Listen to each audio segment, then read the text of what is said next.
Welcome to Shreeji spoken English class. आज हम शुरू कर रहे हैं प्रीपोजिशन का पार्ट 1। मैं आशा करता हूँ कि आप लोगों ने लास्ट टाइम का प्रीपोजिशन जो पार्ट 1 था वो आप लोगों ने देख लिया होगा। आज के पार्ट 2 के अंदर हम लोग जो कर रहे हैं उसके अंदर आप लोग बराबर अगर ध्यान देंगे तो आप लोगों को इंग्लिश सीखने में कोई प्रॉब्लम नहीं आएगी, ये हम गारंटी दे सकते हैं। तो let us start preposition part 2। आज के पार्ट 2 में सबसे पहले हम लोग देखने वाले हैं बिहाइंड। बिहाइंड यानी क्या? तो बिहाइंड यानी के पीछे। बिहाइंड का यूज हम तब करते हैं जब एक चीज के पीछे दूसरी चीज या एक चीज के पीछे दूसरे कोई बंदे या फिर कोई एक आदमी के पीछे कोई दूसरे आदमी इस तरह की पोजीशन पे हो कि वो पोजीशन जनरली फिक्स पोजीशन हो, वो मूव ना करती हो और वहीं पे हो, तब हम लोग बिहाइंड का यूज करते हैं। फॉर एग्जाम्पल समझने की कोशिश करते हैं, जैसे कि मेरे पीछे। वैसे तो इंग्लिश बोलने के लिए जरूरी है पूरा सेंटेंस कैसे बनता है कि भाई मेरे पीछे ये एलईडी बोर्ड है, और अगर हमें बोलना है पूरा सेंटेंस कि भाई मेरे पीछे एलईडी बोर्ड है तो the LED board is behind me. और पूरा इंग्लिश ग्रामर हम बाद में सीखेंगे, फिलहाल इतना ही पोर्शन हम सीखते हैं मेरे पीछे। मेरे पीछे का मतलब होता है बिहाइंड मी।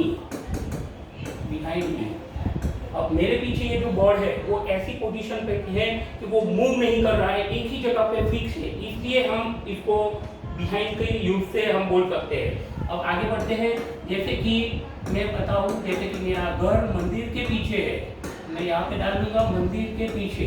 तो मंदिर के पीछे उसके लिए हम यूज करेंगे बिहाइंड द टेम्पल।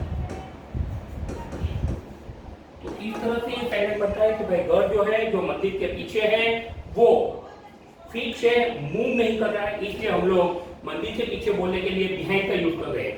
कई वक्त बिहाइंड का यूज एड्रेस बताने के लिए भी होता है, ये आप लोग जानते हो, लेटर वगैरह पर हम लोग लिखते हैं। खैर आगे बढ़ते हैं, जैसे कि मुझे ये बोलना है मयूर के पीछे राजेश है, तो मैं एक वर्ड लेता हूँ यहाँ पे मयूर के पीछे। तो मयूर के पीछे उसका इंग्लिश होगा हमारा बिहाइंड मयूर। और आप देख सकते हो यहाँ पे मैंने टेम्पल के आगे द लगाया है, पर मयूर के आगे हमें द नहीं लगाना है, क्योंकि मयूर वो जिंदा आदमी है, वो कोई ग्रेट आदमी नहीं है, इसलिए हम लोग वहाँ पे द का यूज नहीं करेंगे। फिर भी आगे जाके हमारा जैसे जैसे ग्रामर का पोर्शन जाता रहेगा वैसे वैसे ये आर्टिकल किस तरह से काम करते हैं वो भी हम लोग डिटेल में बात करेंगे। तो बिहाइंड मतलब एक चीज के पीछे दूसरी चीज या एक आदमी के पीछे कोई चीज या एक के पीछे एक फिक्स पोजीशन बताने के लिए हम लोग बिहाइंड का यूज करते हैं, जिसका मतलब होता है ये पीछे। दूसरा शुरू करते हैं। शुरू करने से पहले बता देता हूं आप लोगों को कि लास्ट प्रीपोजिशन में मैंने आफ्टर का यूज किया था। यहाँ पे मैं वापस आपको रिमाइंड करवाने की कोशिश कर रहा था।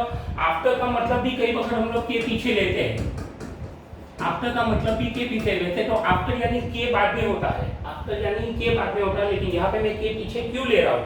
क्योंकि जब एक चीज गति कर रही हो, कोई भी एक चीज गति कर रहे हो, उसके पीछे दूसरी चीज भी भाग रही है, तब हम लोग ये गति बताने के लिए हम लोग आफ्टर का यूज करते हैं। जैसे कि चोर के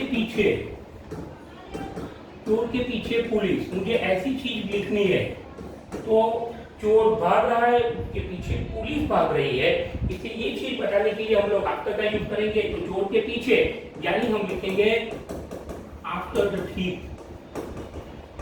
हमारा जो प्रीपोजिशन है वो तो इतना ही है, चोर के पीछे यानी आफ्टर द थीफ, लेकिन मुझे लिखना है चोर के पीछे पुलिस, तो मैं यहाँ पे ये वर्ड ऐड कर दूंगा पुलिस आफ्टर द थीफ। अब ये वर्ड देखने के बाद अगर आप लोग बिहाइंड लगाते हो कि पुलिस बिहाइंड द थीफ, तो आप गलत हो। ध्यान रखो, पुलिस थीफ के पीछे रनिंग कर रही है, भाग रही है, गति कर रही है, इसलिए आपको आफ्टर का यूज करना है, ना ही आपको यहाँ पे बिफोर का यूज करना है। वैसे आफ्टर का मतलब के पीछे यहाँ पे लेना है, वैसे आफ्टर यानी बाद में भी होता है, जैसे कि दिवाली के बाद आफ्टर दिवाली, रविवार के बाद आफ्टर संडे, ऐसी चीजों में भी हम लोग आफ्टर का यूज करते हैं। तो यहाँ पे हम सेकंड प्रीपोजिशन की बात करते हैं। नेक्स्ट प्रीपोजिशन जो है बिलो। बिलो का मतलब रहता है नीचे। नीचे ऐसी चीज होती है या फिर कोई ऐसी चीज है जो अपनी क्वालिटी में खराब क्वालिटी हो, कोई अपनी क्वालिटी बहुत ही बदतर क्वालिटी की कोई चीज हो, तब हम लोग बिलो का यूज करते हैं। जैसे कि खराब क्वालिटी ऐसी अगर मुझे बात करनी है या ऐसे कोई वर्ड मुझे बोलने हैं, तो मैं बोलूंगा कि दैट इज बिलो क्वालिटी। वो क्वालिटी में कहता है बिलो है, बिलो क्वालिटी यानी कि खराब क्वालिटी, चीप क्वालिटी। तो ये हो गया। इसके अलावा बिलो का मतलब नीचे भी होता है, जैसे कि जमीन के नीचे, जमीन के नीचे ऐसे कोई चीज अगर मुझे बोलनी है तो मैं लिखाऊंगा यहाँ पे बिलो द लैंड। ये इसके अलावा अगर मुझे बोलना है कि भाई फॉर एग्जांपल कोई बिल्डिंग है, बिल्डिंग का नाम है जैसे कि सिलिकॉन नाम की कोई बिल्डिंग है, तो मैं बोलूंगा सिलिकॉन के नीचे, सिलिकॉन के नीचे ऐसे मुझे चीज बोलनी है तो मैं यूज करूंगा बिलो द सिलिकॉन। यहाँ पे मैं द इसलिए लगा रहा हूँ कि ये कोई आदमी नहीं है, फिर भी द का प्रॉपर यूज क्या होगा वो आपको आगे जाके आइडिया आ जाएगी, तब हम डिटेल में बात करेंगे। फिलहाल आप प्रीपोजिशन पे ध्यान दीजिए। तो बिलो यानी के नीचे। हम यहाँ से आगे बढ़ते हैं और बात करते हैं बिसाइड्स। ये जो बिसाइड्स वर्ड है वो अगर आप ध्यान से देखोगे तो उसके पीछे लास्ट में यहाँ पे एस लगा हुआ है, यहाँ पे लास्ट में एस लगा हुआ है। पिछले वीडियो में जब हमने बिसाइड की बात की थी तब बिसाइड की जो स्पेलिंग थी वो थी BESIDE, BESIDE था। आज जो बिसाइड है वो है बिसाइड्स, पीछे एस लगा है। इसका क्या मतलब होता है? तो इसका मतलब होता है, अगर आप लोगों ने कभी सुना होगा ये वर्ड, तो वो है एक्सेप्ट, EXEPT। एक्सेप्ट यानी क्या? एक्सेप्ट का मतलब होता है के अलावा, के अलावा ऐसा मतलब होता है जो है हमारा बिसाइड। तो अगर आप चाहो तो इंग्लिश में एक्सेप्ट या बिसाइड ऐसे बोल सकते हो। फॉर एग्जांपल जैसे कि मैं आपको बताऊं 12 से 3 के अलावा, 12 से 3 के अलावा इसका इंग्लिश क्या होगा? तो इसका इंग्लिश होगा बिसाइड 12 to 3। कई जगह पे लिखे होते हैं जैसे कि डॉक्टर 12 से 3 के अलावा अवेलेबल है, तो इंग्लिश उसका वहां पे ऐसे कुछ लिखते हैं कि doctor is available beside 12 to 3 या एक्सेप्ट 12 to 3। ये चीज बताती है के अलावा। जैसे कि मुझे दूसरा एक प्रीपोजिशन बोलना है, जैसे कि तुम्हारे अलावा। तुम्हारे अलावा ऐसे वर्ड बोलने के लिए हम यूज करेंगे बिसाइड यू। अगर बिसाइड नहीं बोलना है तो यहाँ पे लगा देंगे एक्सेप्ट यू, या एक्सेप्ट के पीछे हमें एस नहीं लगाना है, बिसाइड के पीछे हमें एस लगाना, वो है बिसाइड्स। बिसाइड्स यानी के अलावा, इस तरह से काम होता है। ठीक है, जैसे कि फॉर एग्जांपल मुझे बोलना है कि भाई आज पूरा क्लास हाजिर है मयूर के अलावा, तो today the whole class is present except Mayur या बिसाइड्स मयूर। तो मयूर के अलावा मुझे ऐसा बोलना है तो मैं बोलूंगा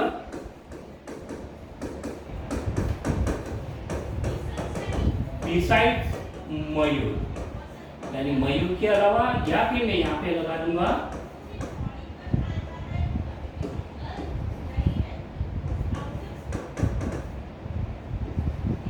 एक्सेप्ट मयूर। तो ध्यान रखिए के अलावा ऐसी कोई भी चीज अगर हमें बोलनी है तो हम लोग यूज करेंगे बिसाइड्स या फिर एक्सेप्ट। आगे बढ़ते हैं, नेक्स्ट प्रीपोजिशन हम शुरू करते हैं। अगर आप लोगों को ये वीडियो में मजा आ रही है, अगर आपको ऐसा लगता है कि हमें मजा आ रही है, हमें कुछ सीखने को मिल रहा है, तो प्लीज इस चैनल को आप लाइक सब्सक्राइब कर दीजिए और अपने दोस्तों के बीच इसको शेयर भी कर दीजिए। Thank you. हम नेक्स्ट नए प्रीपोजिशन पे आगे बढ़ते हैं और वो है बियॉन्ड। बियॉन्ड यानी उस पार, बियॉन्ड यानी उस पार। जैसे कि मुझे बोलना है नदी के उस पार, नदी के उस पार, तो उसका इंग्लिश होगा हमारा बियॉन्ड द रिवर। इसके अलावा हम आगे बढ़ते हैं, जैसे कि सेम वे नदी के उस पार, यहाँ पे लेते हैं जैसे कि जंगल के उस पार, तो हम यूज करेंगे बियॉन्ड द फॉरेस्ट। फॉरेस्ट के साथ साथ अगर मैं चाहूँ तो यहाँ पे जंगल वर्ड भी लिख सकता हूँ, क्योंकि जंगल वो इंग्लिश वर्ड भी है। ठीक है, यहाँ पे हम आगे बढ़ते हैं और दूसरी बात करते हैं। कई बार हम बोलते हैं कि भाई you are crossing your limit, कि तुम तुम्हारी लिमिट क्रॉस कर रहे हो। तो पहले मैं उसको इंग्लिश देख देता हूँ, फिर देखते हैं उसको बियॉन्ड के यूज पे कैसे बनते हैं। तो you are crossing your limit, ये जो वर्ड है इसको दूसरी तरह से लिखना है तो हम ऐसे कुछ कह सकते हैं उसको कि don't go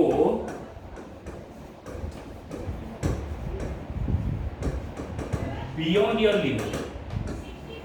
beyond your limit यानी तुम्हारे लिमिट के उस पार, जिसका मतलब होता है यहाँ पे दिया गया है उस पार, यानी कि यहाँ पे बात हो रही है लिमिट के उस पार, यानी बियॉन्ड योर लिमिट। तो अगर कोई बंदा अपनी लिमिट क्रॉस कर रहा है, अपनी मर्यादा क्रॉस कर रहा है, तो हम या तो उसको कह सकते हैं कि you are crossing your limit, now control yourself, या फिर हम कह सकते हैं कि don't go beyond your limit, मतलब अपनी लिमिट के ऊपर मत जाओ, अपनी लिमिट में रहो। तो इस तरह से हम लोग बियॉन्ड का यूज कर सकते हैं। ठीक है, आगे बढ़ते हैं, नेक्स्ट प्रीपोजिशन की बात करते हैं, बाय। बाय का मतलब क्या होता है? तो बाय का मतलब होता है के द्वारा, या फिर बाय का मतलब होता है से, किसी के द्वारा या से। जैसे कि मैं आपको बताऊं कि भाई मैं यहाँ पे मेरी कार से आता हूँ, तो हम लिखते हैं उसको कार से या कार के द्वारा, तो हम लिखेंगे बाय द कार। जैसे कोई बंदा कहेगा मैं बाइक से आता हूँ या बाइक के द्वारा आता हूँ, ऐसे कोई वर्ड का यूज करता है, तो हम लिखेंगे बाय। ठीक है, फिर दूसरा हो सकता है जैसे कि मयूर नाम के लड़के ने हमारे क्लास में एडमिशन लिया है। मैं पूछूंगा मयूर को, Mayur how did you get the admission, तुमने एडमिशन कैसे लिया? तो मयूर बोलेगा बाय माय फ्रेंड, मेरे दोस्त के द्वारा। बाय माय फ्रेंड यानी मेरे दोस्त के द्वारा। तो इस तरह से हम लोग बाय का यूज कर सकते हैं। तो बाय यानी के द्वारा, किसी के द्वारा या से, ऐसे वर्ड जो होते हैं वो बाय का यूज बताते हैं। आगे बढ़ते हैं, नेक्स्ट दूसरे प्रीपोजिशन की बात करते हैं। मैं आप लोगों से विनती करता हूं कि ये जितने भी प्रीपोजिशन है वो सारे प्रीपोजिशन एक एक बार देखिए, एक एक बार नोटबुक में उसको लिखिए और उसको 10 से 15 मिनट पढ़िए। जैसे जैसे हम आगे आगे यूट्यूब के वीडियो लेते जाएंगे वैसे वैसे आपका इंप्रूवमेंट डेफिनेटली होने वाला है। ये मैं यहाँ तक कह सकता हूँ, मैं यहाँ तक आपको गारंटी दे सकता हूँ कि आपका इंप्रूवमेंट इंग्लिश स्पीकिंग के अंदर 80 to 90% होने वाला है। ये 2 महीने अगर आप मेरे साथ कंटिन्यू रहोगे तो मैं आपका इंप्रूवमेंट 80 to 90% करवा दूंगा। पर उसके लिए जरूरी है कि मेरे सारे वीडियो आप तक पहुंचे, तो आपको मुझे लाइक और सब्सक्राइब करना पड़ेगा, तो ही सारे वीडियो आपको मिलने वाला है, वरना मैं पर्सनली आपको हर जगह पे आके कहने वाला नहीं हूँ। खैर आगे बढ़ते हैं और दूसरी बात करते हैं, क्लोज। क्लोज का मतलब क्या होता है? तो क्लोज का मतलब होता है कि नजदीक। दोस्तों ध्यान दो, यहाँ पे किसी को ये लगेगा कि भाई क्लोज जो है वो क्लोज तो बंद करने के लिए होता है, बंद करना। तो हाँ, गलत नहीं हुआ, क्लोज जो है उसका मतलब बंद करना होता है, लेकिन वो एक्शन वर्ब है। इंग्लिश के अंदर बहुत सारी एक्शन वर्ब होते हैं, जैसे कि खाना यानी ईट, पीना यानी ड्रिंक, जाना यानी गो, आना यानी कम, बैठना यानी सीट, वो सारे हमारे एक्शन वर्ब है। यहाँ पे ये जो क्लोज है, क्लोज यानी बंद करना, उसके अंदर कोई एक्शन की बात हो रही है, तो हमें कोई एक्शन की बात नहीं चल रही है। ये जो क्लोज जो है वो तो हमारे प्रीपोजिशन है। फिलहाल हम लोग प्रीपोजिशन की बात कर रहे हैं, तो क्लोज का मतलब प्रीपोजिशन में अगर हम यूज करते हैं तो क्लोज का मतलब होता है कि नजदीक, इस तरह से क्लोज हमारा काम करता है। ठीक है, तो एक्शन वर्ब से अभी हम नहीं जाएंगे, एक्शन वर्ब पे आने वाले दिनों में हम लोग बात करेंगे। फिलहाल हम लोग प्रीपोजिशन में तो बात करते हैं। जैसे कि यहाँ पे कई बार हम लिखते हैं कि ये मेरा बहुत ही नजदीकी दोस्त है, मेरा नजदीकी दोस्त, तो उसके लिए हम इंग्लिश लिखेंगे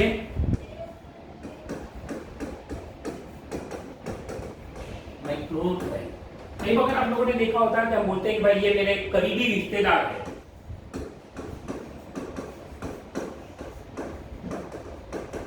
करीबी रिश्तेदार, तो उसके लिए वर्ड होंगे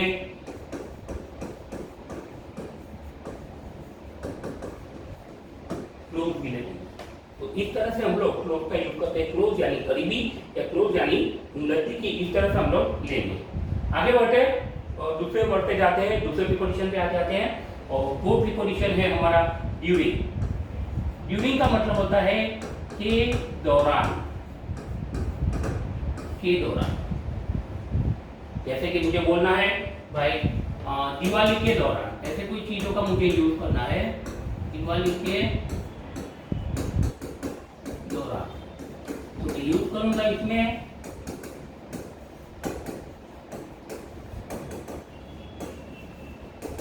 ड्यूरिंग द दिवाली। फिर मुझे ये बोलना है गर्मियों के दौरान,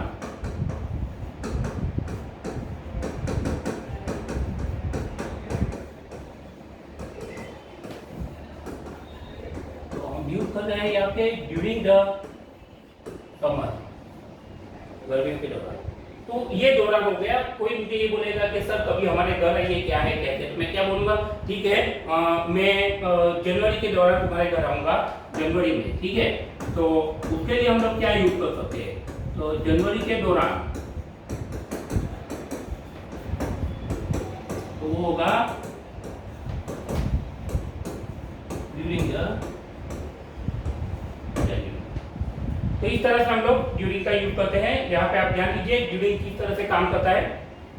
हम आगे बढ़ते हैं और दूसरे वर्ड पे जाते हैं। दूसरा जो वर्ड है यहाँ पे, उसमें आप ध्यान दीजिए, यहाँ पे हम लोग पहले बात करते हैं फोर का पार्ट 1, उसके बाद फोर में उसका भी पार्ट 2, किस तरह से ये फोर काम करता है। फोर दो तरीके से हम यूज कर सकते हैं। एक तो फोर का मतलब होता है के लिए,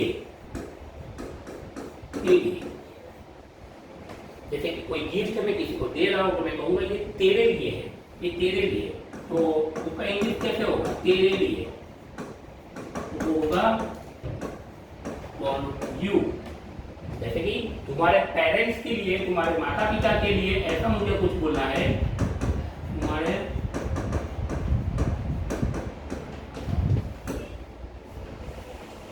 माता पिता के लिए ऐसे मुझे बोलना है, तो मैं बोलूंगा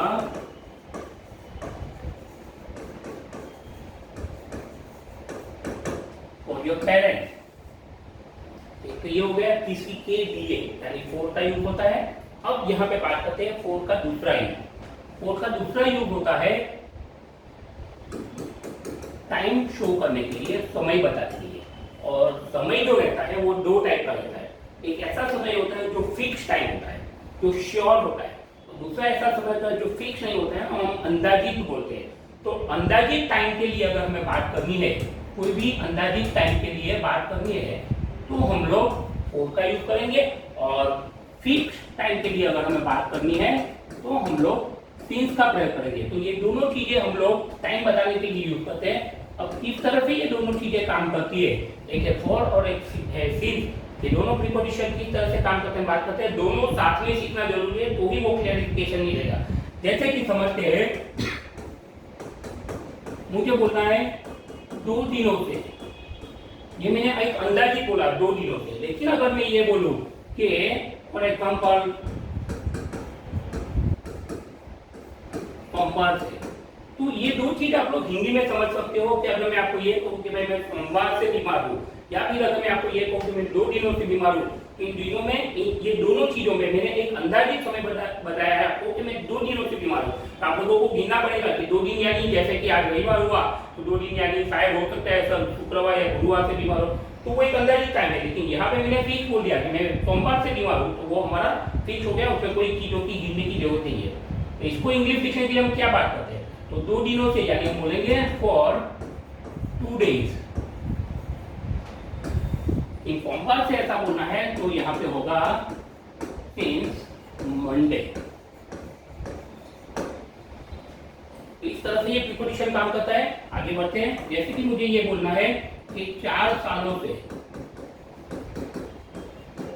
हम यूज करेंगे फॉर 4 इयर्स, 4 सालों से। जैसे कि I have been teaching here for 4 years, मैं 4 सालों से यहाँ पे पढ़ा रहा हूँ। तो यहाँ पे मैंने बोला फॉर 4 इयर्स। जब 4 साल कौन से, जैसे कि अभी ये 2022 चल रहा है, तो हमें गिनना पड़ेगा कि 4 साल यानी 2021, 20, 19 और 18। 18 से यहाँ पे सब पढ़ा गया, ऐसा आपको लगेगा। तो ये फिक्स टाइम नहीं है। तो अगर मैं ये बोलूँ कि 2018 से, तो वो होगा 2018।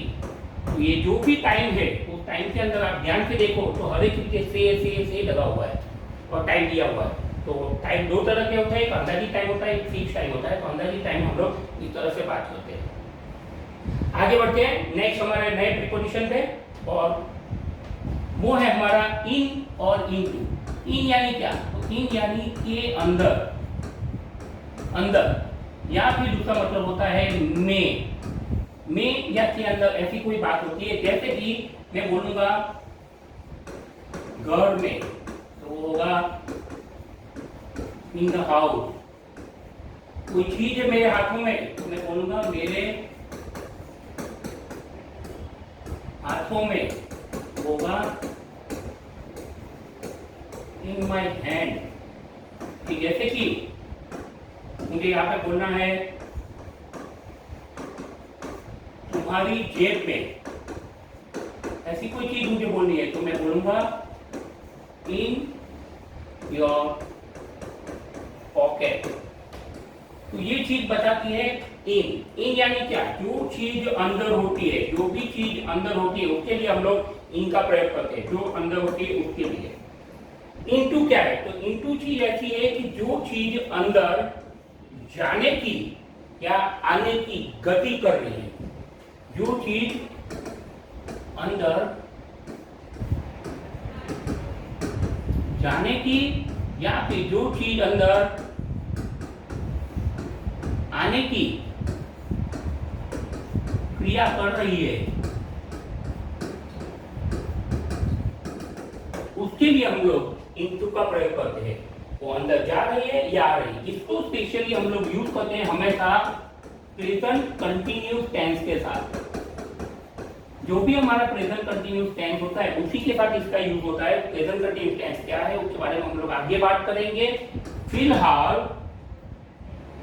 हम लोग बात कर रहे हैं प्रेजेंट कंटिन्यूस टेंस में एक सिंपल सी चीज बता देता हूं आपको कि इसमें एमिजार और हम लोग आईएनजी का प्रयोग करते हैं। अब फॉर एग्जांपल देखते हैं, जैसे कि टीचर क्लास में आ रहे हैं, मुझे ऐसी कोई चीज बोलिए कि टीचर क्लास में आ रहे हैं, तो मैं इसका इंग्लिश लिखूंगा teacher is coming into the class. Student यहाँ पे ध्यान दीजिएगा, मैंने यहाँ पे लिखा हुआ है इनटू द क्लास, यानी क्लास में आने की क्रिया उसकी चल रही है, गति आ रही है, इसलिए हम उसको इनटू बोलते हैं। ठीक है, ऐसा ही एक दूसरा एग्जांपल हो रहा है, जैसे कि बिल्ली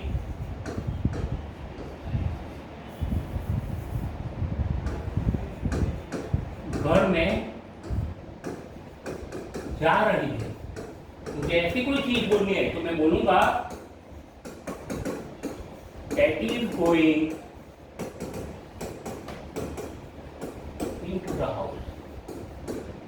तो यहाँ पे ध्यान दीजिए, ये जो मैं इनटू का प्रयोग कर रहा हूँ इसलिए क्योंकि जो बिल्ली है वो घर के अंदर जा रही है या आ रही है, ऐसी चीज हम बता रहे हैं। तो जो चीज अंदर जा रही है या आ रही है उसके लिए हमें इनटू बोलना है, और जो चीज ऑलरेडी अंदर है उसके लिए हम लोगों को इनटू का प्रयोग, इन का प्रयोग करना है।